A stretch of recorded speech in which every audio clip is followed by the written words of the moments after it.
Okay, don't run away screaming. This is just my poor little pooched out belly. And this is one reason I'm doing the HCG again. But this ought to take care of it. In fact, you know, I'm on day 17 and I've already dropped 16 pounds, which is pretty blessed good, if you ask me. So I know it still works. All right, so what I want to show you is this is my belly. That's my belly button. And I use these sites around here for my injections. And I will do them, you know, closer in and then further out. You want to change sites every time. But as to having it be painless. Okay, so the first thing you want to do, now this is the little alcohol swab that I saved, and I took it out and I opened it and laid it down on the place where I'm going to inject it, right about the middle of that.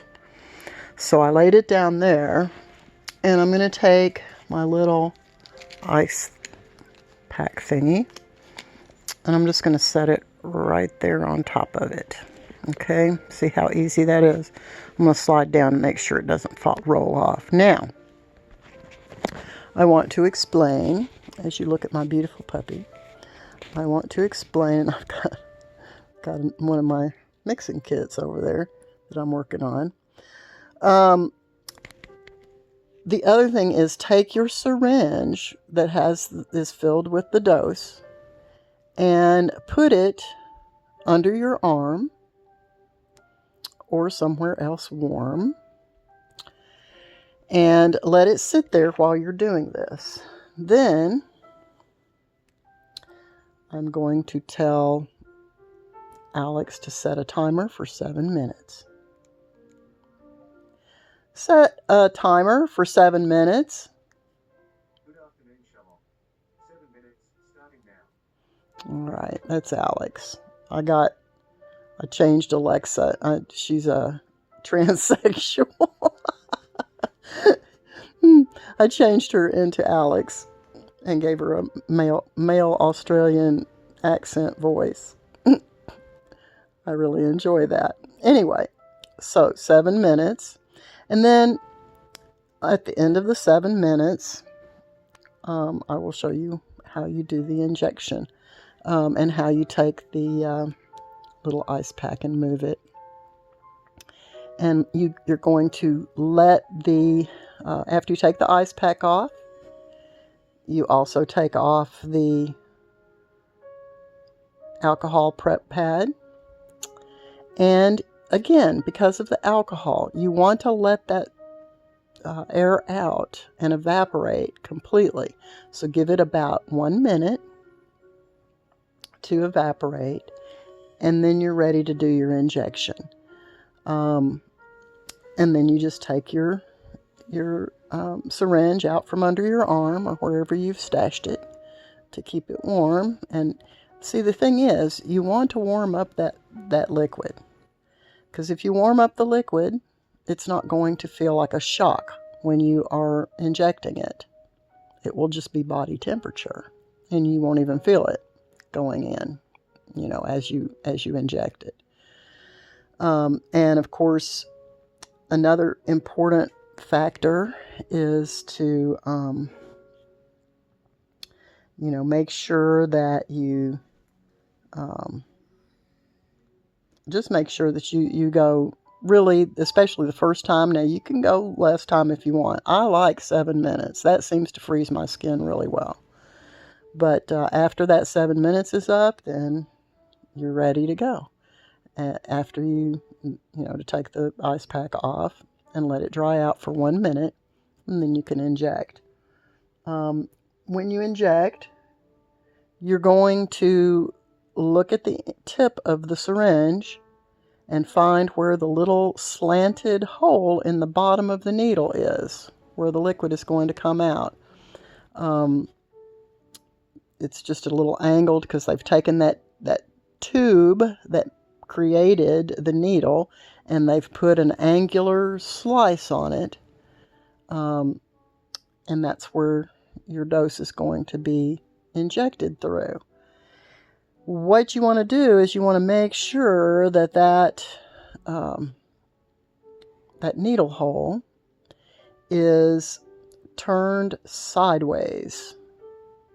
And you want to make sure that you're giving yourself a subcutaneous, just under the skin, under cutaneous skin, just under the skin injection. So you're not going straight in.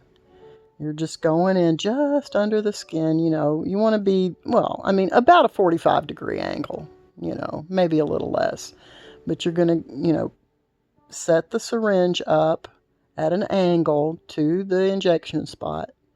And then just slowly, you know, make sure that the hole in the needle is facing you or sideways, depending on, you know, which way you're holding the needle. But you want it sideways. You want it to be facing to the side, away. You know, you don't want it facing straight up or straight down from the angle that you're injecting in. You want it to the side. Either side is fine. And what that does is it causes the tip of the needle to slide in with less resistance, less skin resistance. That's the optimal position. And then you just slowly poke until it breaks the skin, and you shouldn't even really feel it.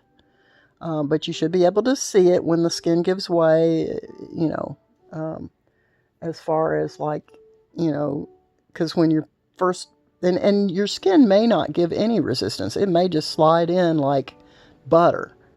But if there's any resistance, it will shortly give way, and the needle will just slide right on in there, and you push it in up to the hilt of the syringe.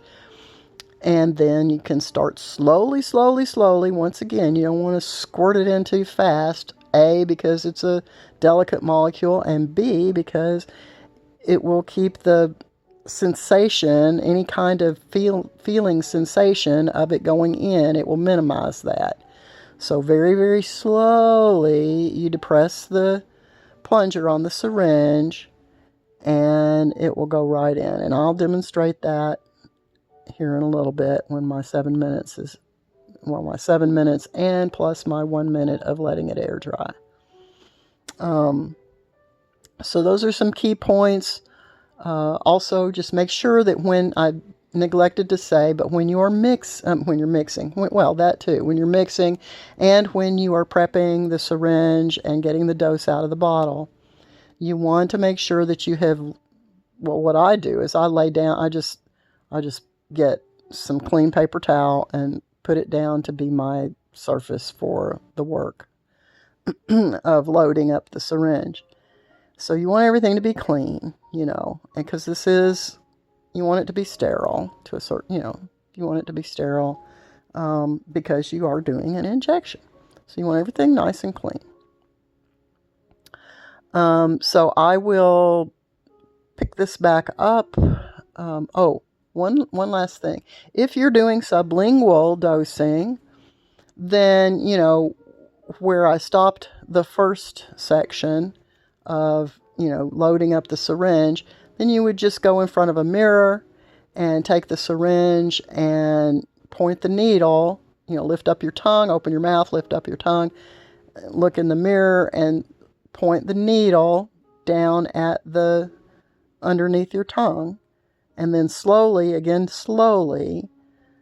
depress the plunger to eject. You're not injecting, you're just ejecting into your mouth. There it is.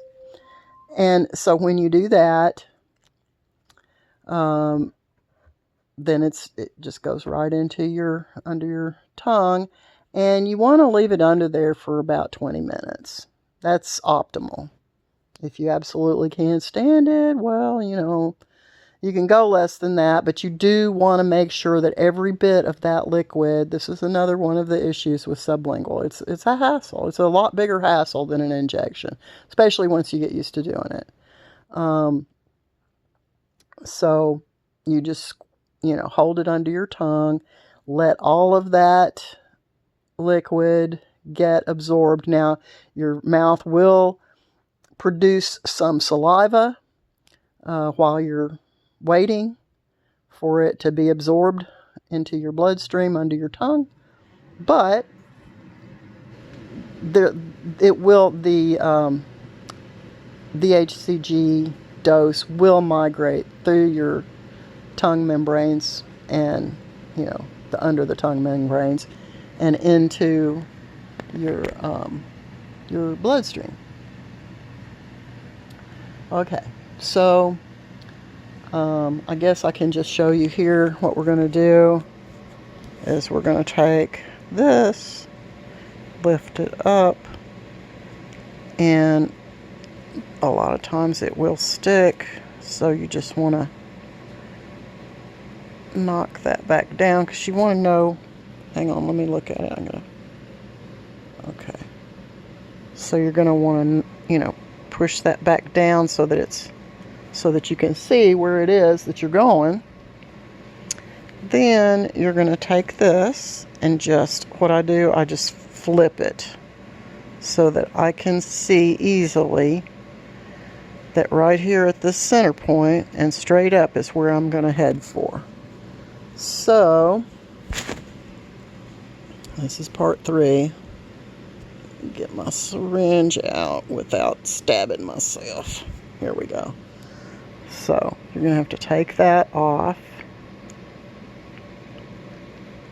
Okay.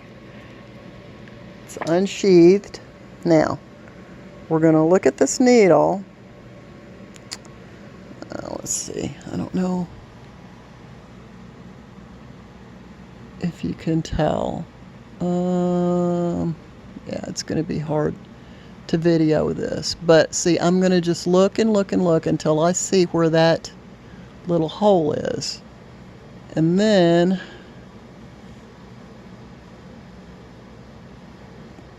sometimes it just looks like a little dark spot. Okay, so I've got it. It's sideways. I'm going to hold it sideways. And I'm going to take it and just put it right about where I want it. And I know that part is frozen. You can see